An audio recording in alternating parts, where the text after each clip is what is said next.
I can do all things through Him who strengthen me. O ni ang pulong sa Ginoo. Kung tanan maingon, salamat sa pulong sa Ginoo. Salamat sa pulong sa Ginoo. Amen. Maglingkod ka sa presensya. So, gwapo kayo, no? Nakita naman sa Mira. Simple lang kayo. Yes, gwapo kayo ang pulong sa Ginoo para sa tuwa. I can do all things. Ang tanan, mahimo nimo. Kung na mo tapad, ang tanan, mahimo nimo. Ang tanan mahimo nimo. Okay, mahimo nato tungod kay through Him, naay through Him. Tungod sa iyaha nga naghatag og kusog kanimo. So, yes, okay, basa. Filipos chapter 4 verse 13. Mahimo po ang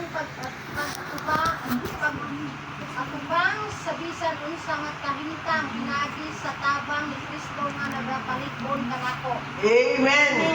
So mahimo dahil nato ang tanan nga butang tungod kay Kristo nga nagpalig-on kanato. No, ma-remember lang ko sa Ate Myrna, ani, dili basta-basta. Kapit na siya mo give up, i-give up na yun. Kaya kung si Ate Myrna lang to, wala na dyan siya strength. Wala na siya kusog. Ang pagdawat lang sa kamatayon ni episode na kayo, di yun niya kaya tanan. Maskin kinsa sa ato ang mawadan o anak, di yun na ito kaya. Lisod kayo, walang tagamahan, walang tabaskin mama, mga asawa, nga naunas tuwa, lisod ko kita lang. Hindi na ito kaya. Pero yun siya, kaya nimo ang tanan, kaya na ako ang tanan. Tungod. Kung sa isa ko ang tungod sa?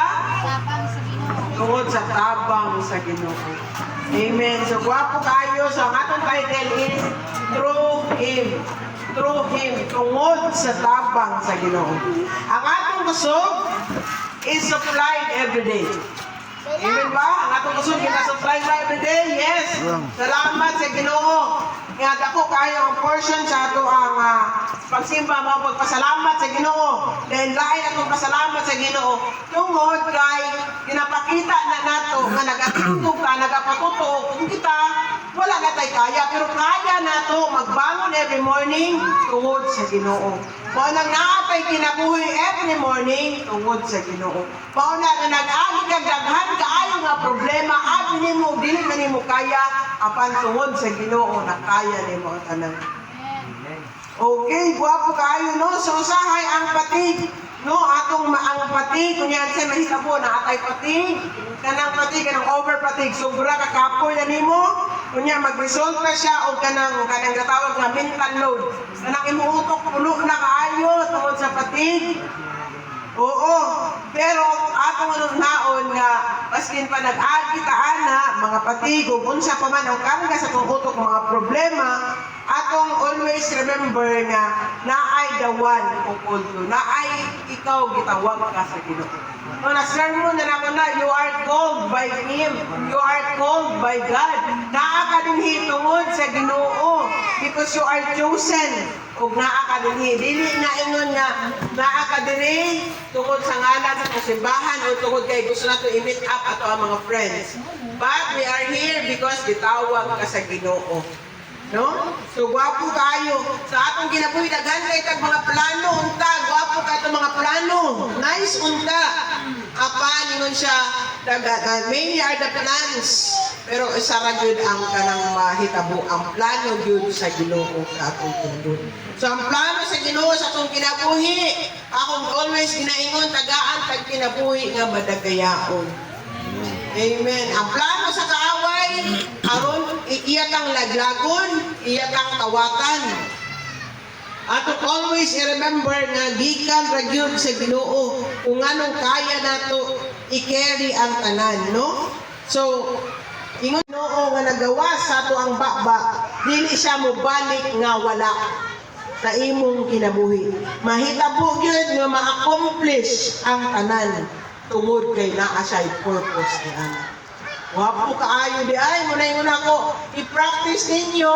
Ako always ginatudlo practice nga gamiton ang pulong sa Ginoo, ang saad sa Ginoo sa among kinabuhi. I will never leave you, I will never forsake you. Moab na Hebrews, Isaiah 55 verse 11. Ingon siya, if you speak His truth, success is already guaranteed.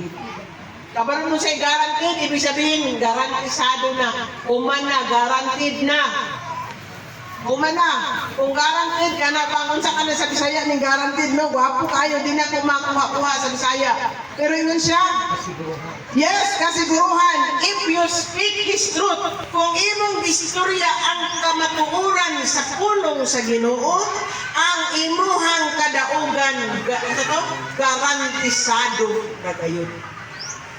Basta imong gipulong ang iyahang ang katulunan. No, ang resulta ang nganong garantisado ang tanan tungod sa pulong sa Ginoo. Dili tungod kay ikaw ang nag-abaga o dili tungod kay nakay gibuhat nga aron makuha nimo ang garanti sa pulong sa Ginoo kadaugan. Okay, ang atong point 2 is your reward is secure. So atong basahon 1 Peter 5:4, no? Pastor, sige, sige naman ako pa ng pastor ka maayo sa Ginoo ang iyaw-iyaw na. Of course, ang pastor ug unsa pa man matutag simbahan lain-lain nga simbahan, always ang speaker or ang maghatag og sermon ang kamaayo gyud sa Ginoo ang iyang ang iyahang ginabasihan mao ang kamatunud-anon ang pagkatinuod kamatuoran sa pulong sa Ginoo. Unya matingala ka paguli nimo sa inyong balay daghan gyapon kag problema. Unya maka-question ka dayon sa Ginoo. Unsa naman ni? O kano sa apa ko nagsimba, o balik kano sa apa ko ni balik, daghan naman kay kong problema. Wa may nahitabo. O nana ang hitabo. Why now that I'm a Christian? So this is to remind us all that God promises is eternal reward. Ang saad sa Ginoo, eternal reward. Walay hunong, walay katapusan.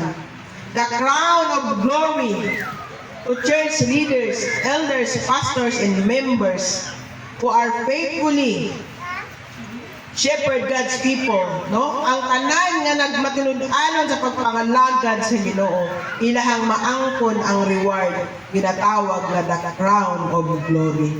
No? Kani nga crown of glory, og dili gyud siya ma-fade sa unsa pa man nga mga earthly nga mga honors nga gihatag sa tuwa. Ang ihatag sa Ginoo sa tuwa, eternal. Ang tanan mawala na, malimot ra gani. Muna ginaingon nga, kung nagbuhat kag maayo, ayaw na huna-huna ang ibalik pa nila ang dungog kanimo. Huna-huna ang imong gibuhat, kung nagbuhat kag maayo sa imong kaigsuon, gibuhat na nimo tungod kay nagtuman ka sa sugo sa Ginoo. Pero kung naghatag ko sa imuha, nga gi-charge na ko sa Ginoo, ang Ginoo ang mubalos kanako. So si Beka mo, dili ba daw itong relasyon o dili ko kumalain sa imo? Di ko ka malain sa ako. Because ang atong ginabuhat, gibuhat na to for God's glory. Amen. No? Dili kinahanglan nga imo pa kong ikuan. Maayo, that's good. Pero ang tanan, ikaw nga naghatag o nagbuhat ka for the church, naging ka in everything you do, i-charge na tanan sa Ginoo. Because kabalo ka nga na ay reward para sa imuha. Okay, basa 1 Peter 5:4.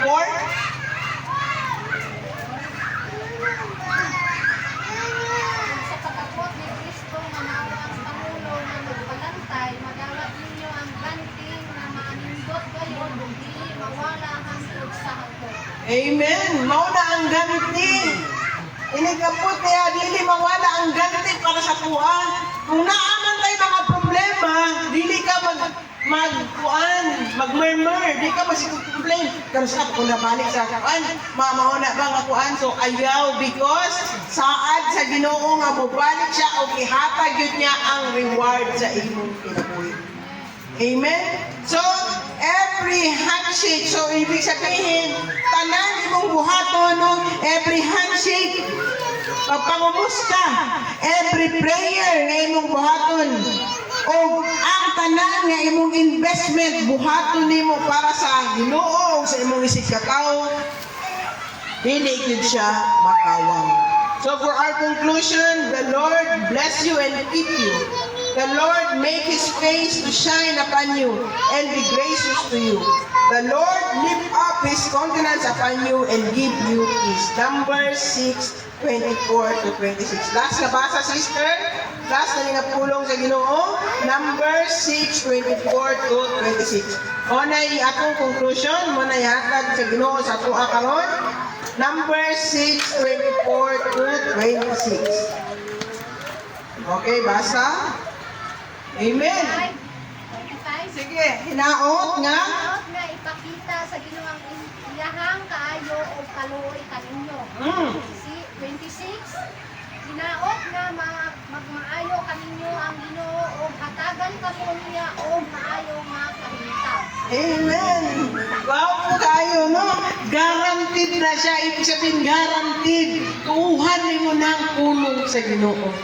Dahil nga niya, garantisado. Akong gibasa ang pulong sa Ginoo. Di na ako na pulong, kundi pulong sa ginaot siya. So, tanawan ninyo no, ang naay mga Paul pinatawag na ay mga Bible mo na ang inyong word. Pinatawag na ako. Ang tanan nga pulong sa Ginoo nga imong basahon, kung imo hang gawas sa imong baba, di siya mo balik nga empty sa imong kinabuhi. So, gwapo kayo, baskin balikon pa ni Sis Mira. Muna imong gamitin sa imong mga anak. Nga ingon siya nga, the Lord bless you. Ang Ginoo magpanalangin kanimo. Amen. And keep you. O iya kang protektahan. And the Lord makes His face shine upon you. Ipakita sa Ginoo sa imuhang nawong. Ang iyahang unsa man, ang shine, ang glory sa Ginoo. Na everyday, pag mata nimo, kwaon na nimo ang glory sa Ginoo. Kay aron, baskin wala kay kwarta mag-shine sa ato ang mga nawong. Ang face sa Ginoo. No, dili nga ang ansay ko siya. The Lord lift up His countenance upon you and give you peace. Iya kang ipataas sa Ginoo. So, kinahanglan take a deep breath. Kay ikaw chosen. So, chosen ka sa Ginoo, pinili ka sa Ginoo. Gunitan lang nimo ang iyang pulong o specific pud kaayo nga gipili ka sa Ginoo nga muanhin karon kauban namo sa pagsimba karong adlaw. Specific nga gipili ka sa Ginoo. Ali adto dito kay paminaw ka sa akong pulong karon. Kay aron kaya mo pag-anhi karon 100% nga garantisado ang panalangin sa Ginoo sa imong kinabuhi. Amen. Amen? Kanya mo dapat garantisado ang panalangin sa Ginoo sa imong kinabuhi. Garantisado ang panalangin sa Ginoo. Amen. Wapo kaayo nga garantisado gayud ang panalangin sa Ginoo sa atong kinabuhi. Maayong buntag ang Ginoo ang magpanalangin sa atong tanan.